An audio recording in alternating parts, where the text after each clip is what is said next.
All right, guys, welcome to your next quickie HIIT workout. So you've got 3 exercises, 50 seconds on, 15 seconds off. Go ahead and grab some weights that are 5 pounds or more. You can also grab some wine bottles, some water bottles if you have them.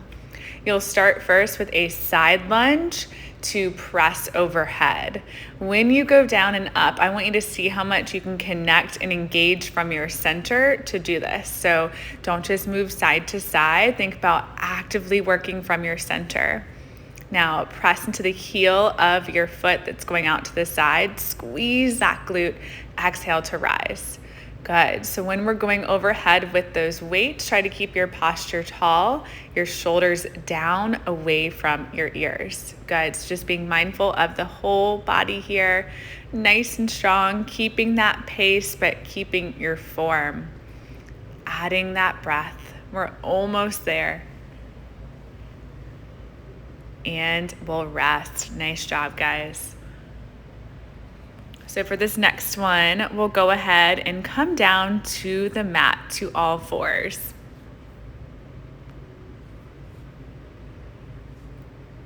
All right, pressing back to down dog, pressing forward to plank. We'll do a little plank jack, out and in for 2, and then back to your down dog. So when we're doing that plank jack, I want you to think about not letting your hips sink lower than your shoulders. We really don't want that lower back to take over here, so tighten from your center, drawing the abs up and in, bringing the ribs down and in. So connecting to the whole core, bracing from your center to protect your back in those plank jacks. If jumping out and in is too much, if you feel like you still feel it in your back and not in the front part of your core, I want you to step it out 1 foot at a time, okay? Keep it safe, but add the breath wherever you are. Scoop that belly button in to pike the hips and stretch the spine. Nice job. Take your rest. Moving on to our next exercise, we're gonna start laying back on our back for this one. Get into our obliques a little bit. So hands behind the head to begin. Legs and tabletop. It's a bicycle crunch with an extra pulse. So I want you to think about stabilizing the pelvis, twisting just from the ribs, so opposite elbow towards the opposite knee. Now, the goal here isn't to bring the knee all the way in towards your chest. So we want to think about reaching up and over to try to meet the knee rather than bringing the knee forward. Okay, so we want to make sure those hips stay nice and stable and we're rotating just from the rib. So if it goes too big, your hips are going to overly twist and you're going to pull from your lower back. So keep it controlled. Stabilizing the pelvis is the most important thing here, and connecting the breath. Big exhale to rotate and pulse. In pulse. And pulse. Good. Take your breather. Nice job, guys. So we're going to go ahead and start this over, starting standing again. Grab your weights.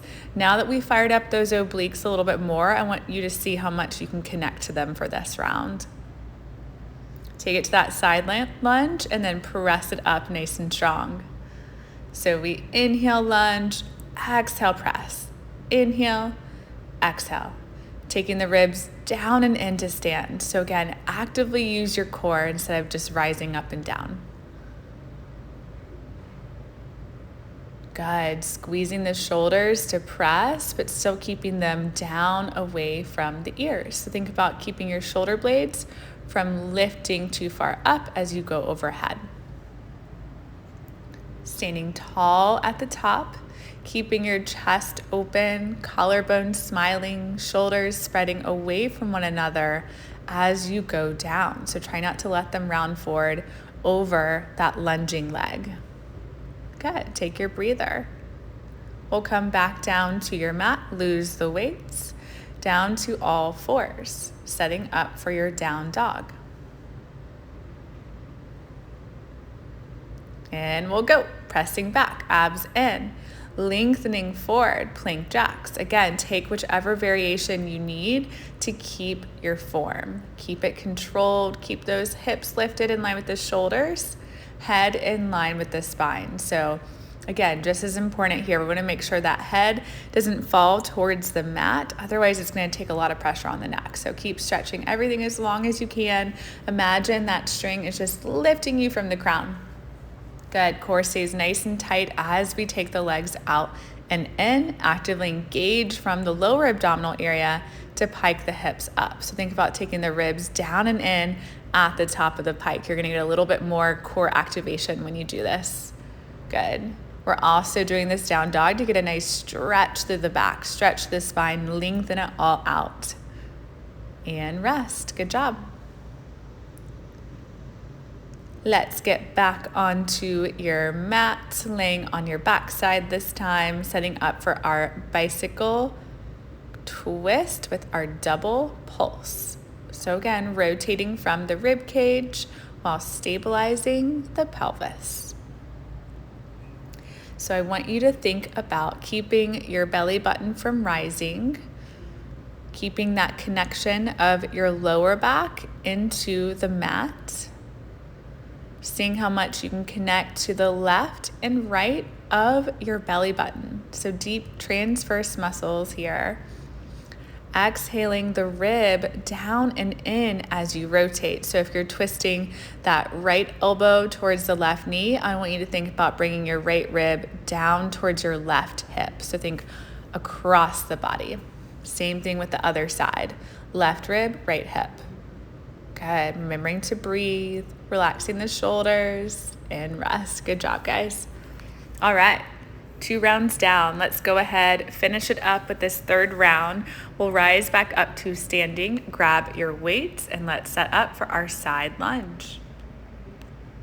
So obliques are nice and fired now. Again, seeing how much we can use them as we press out to lunge and as we stand. So you should feel it in both positions, actively working, connecting that breath. That breath is going to help you connect deeper to your core, to those glutes, to those shoulders.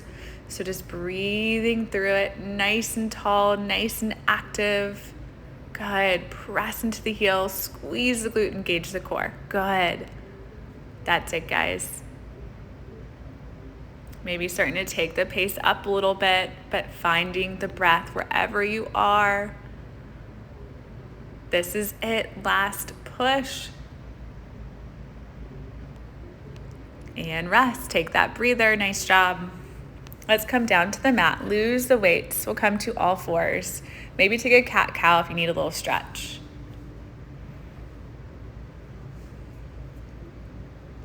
And let's do it. Press back to down dog.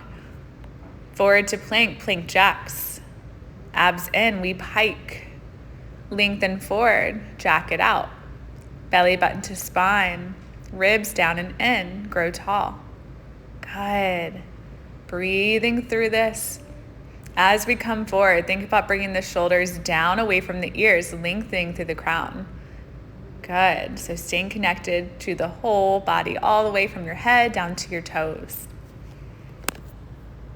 Are you keeping those hips lifted, core active?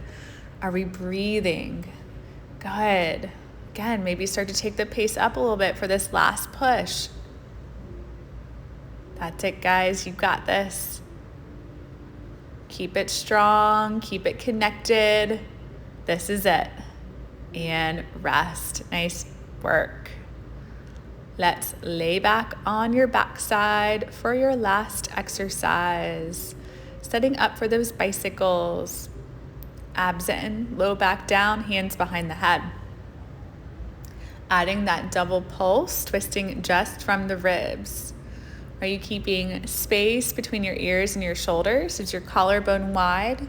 Looking down at your belly button, so get up and out of the neck. So back of the shoulders all the way off the mat. Ribs are down and in. Our obliques are nice and strong. Good. We're stable in our pelvis. Our low back is down. Good. Also wanting to note that we only want to extend those legs as long as we can keep your pelvis from tilting forward or backwards. So if you feel like when you stretch your leg out, your low back lifts, maybe don't extend all the way. Find what's best for you. You can go ahead and keep repeating these rounds or stop it after this one, but nice job.